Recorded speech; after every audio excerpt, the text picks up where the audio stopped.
Welcome to the deep dive. Today we're not just analyzing the market, we're sort of navigating a minefield. A minefield of potential, for sure, but a minefield nonetheless. Exactly. We are zeroing in on the technology services sector and diving deep into 5 penny stocks. So, stocks trading under $5 that, a bunch of analyst watch lists are flagging. Right, and this is all current as of December 2025. We've gone through a pretty big stack of material research reports, data screens, and the mission here is to give you the blueprint these analysts are using. So you can understand the criteria, the business models, and of course, the risks. The huge risks, all without having to read these incredibly dense reports yourself. Okay, let's unpack this, but I think we have to start with the fine print, because with this topic, the fine print is everything. It absolutely is. And this is straight from the source material, a huge warning.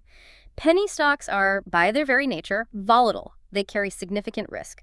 And the tech services sector, it moves so fast. The potential for losing your money is extremely high. So, let's be crystal clear. This is for informational insight. It is not investment advice. You have to do your own due diligence. Always, always DYOR.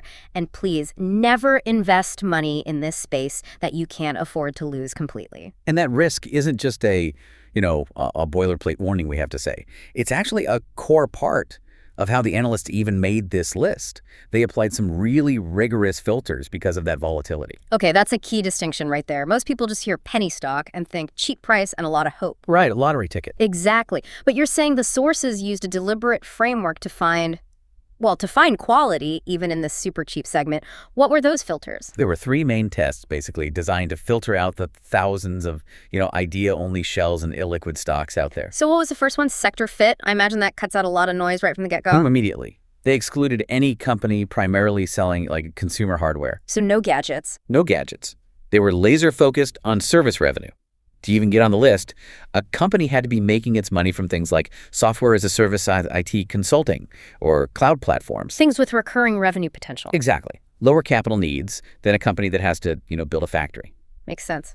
It steers you toward business models that can scale. What was the second criterion? The second was liquidity. And this goes right back to the risk we just talked about. Okay. They mandated that every single stock on the list had to trade on a major exchange. So the NYSE or the NASDAQ. No over-the-counter pink sheets. None of that. This gives you way better liquidity and, frankly, better regulatory oversight. If you need to sell, you can actually find a buyer. That's crucial. A liquid market means you have an exit. Okay.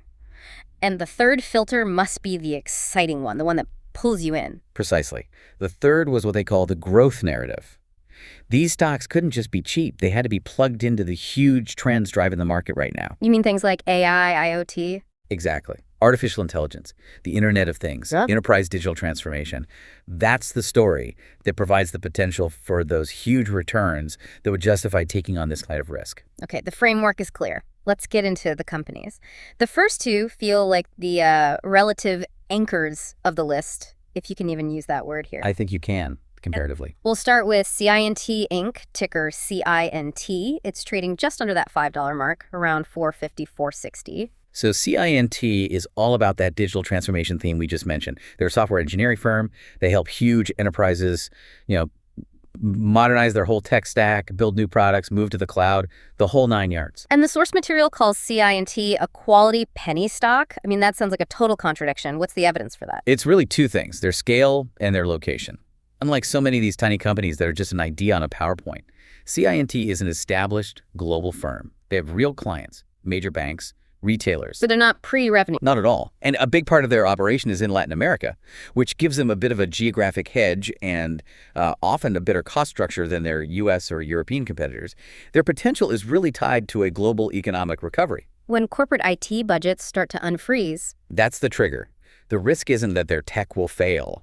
It's that their blue-chip clients hit the pause button on spending. And that relative stability is why the sources rate its risk profile as medium. It's our baseline. Okay, a baseline. Now let's pivot to something that sounds like pure growth exposure. Tuya Inc., ticker TUYA. This one's much cheaper, around $220, $230. And Tuya is all in on the Internet of Things, IoT. Right. They're what's called a platform as a service provider, or PaaS.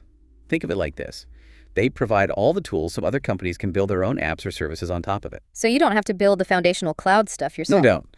Tuya provides the whole cloud development platform that lets a manufacturer turn a normal product, a light bulb, a thermostat, whatever, into a smart, connected device.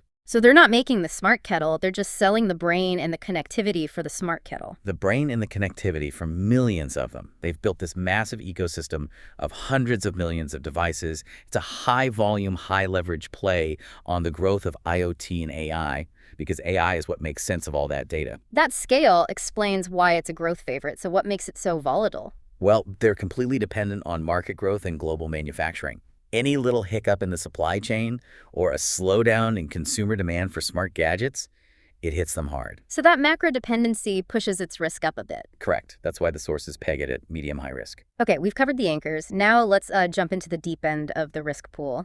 Two companies where the whole story depends on a single breakthrough or an outside event. Right, the high-wire acts. Let's talk about the direct AI infrastructure play. POET Technologies, ticker POET. This one is all over the place, trading anywhere from $3 to $4.50. POET is fascinating. It's where services starts to blur into really deep foundational hardware integration.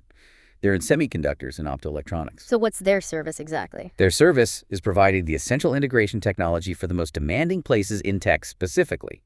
Data centers running massive AI workloads.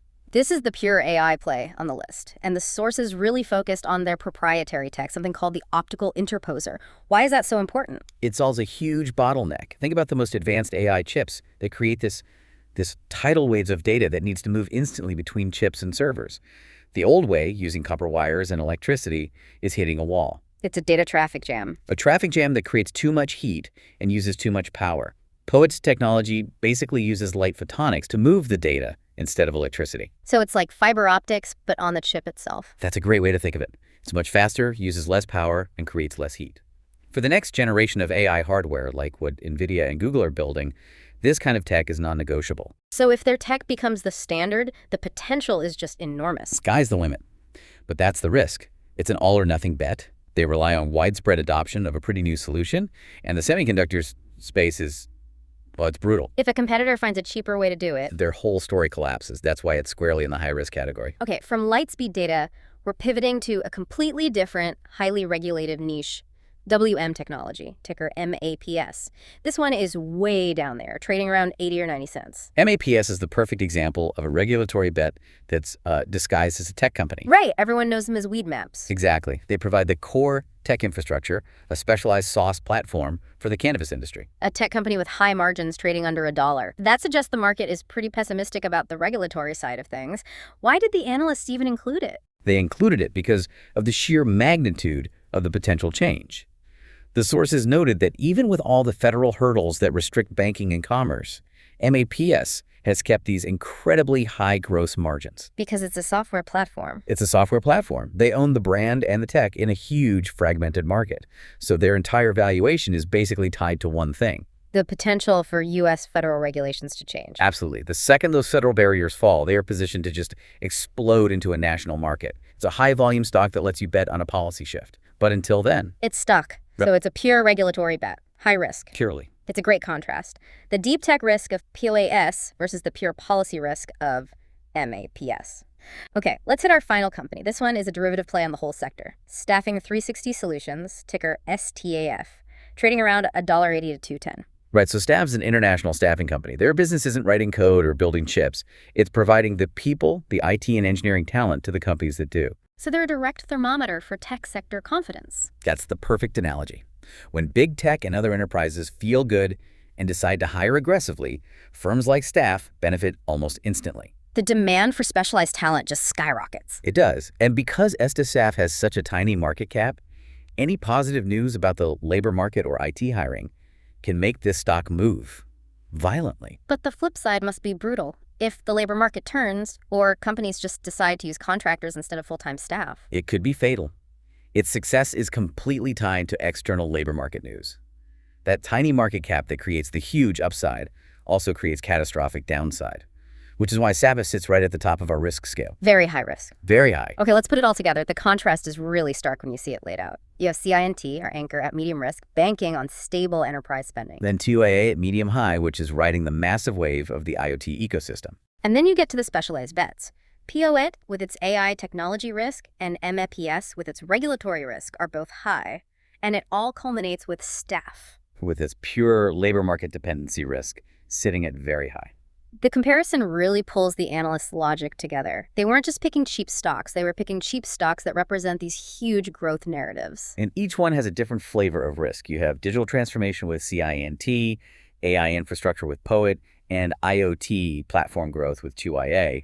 And then the others are these high-stakes plays on outside forces. It's a phenomenal breakdown. We've seen everything from an established global company to a pure regulatory bet to a deep tech component play. The technology services penny stock category is incredibly diverse. And I think that's the most important takeaway here. Understanding what kind of bet you're making. Are you betting on spending, on a technical breakthrough, or on politics? Each one requires a totally different mindset. So let's leave our listener with something to think about, a final provocative thought to chew on. Okay, consider CIT and staff. CIT, our medium risk play, needs corporations to spend money on big IT projects. Right. Staff, our highest risk play, needs those same corporations to hire people to actually do the work on those projects. So if CIT is doing well and budgets are flowing, does that automatically mean staff will follow? You think so? Maybe. But is it possible that in a modern recovery, companies will spend money on automation and efficiency projects, which helps CINT before they commit to large-scale hiring, which is what staff needs? It makes you ask a bigger question. Which signal comes first? Exactly. Which signal spending or hiring is the true leading indicator for the fundamental health of the entire tech services sector? A fascinating connection between the macroeconomy and the microcap chaos. Thank you for guiding us through this. And to you, the listener, keep asking those big questions. We'll see you next time on The Deep Dive.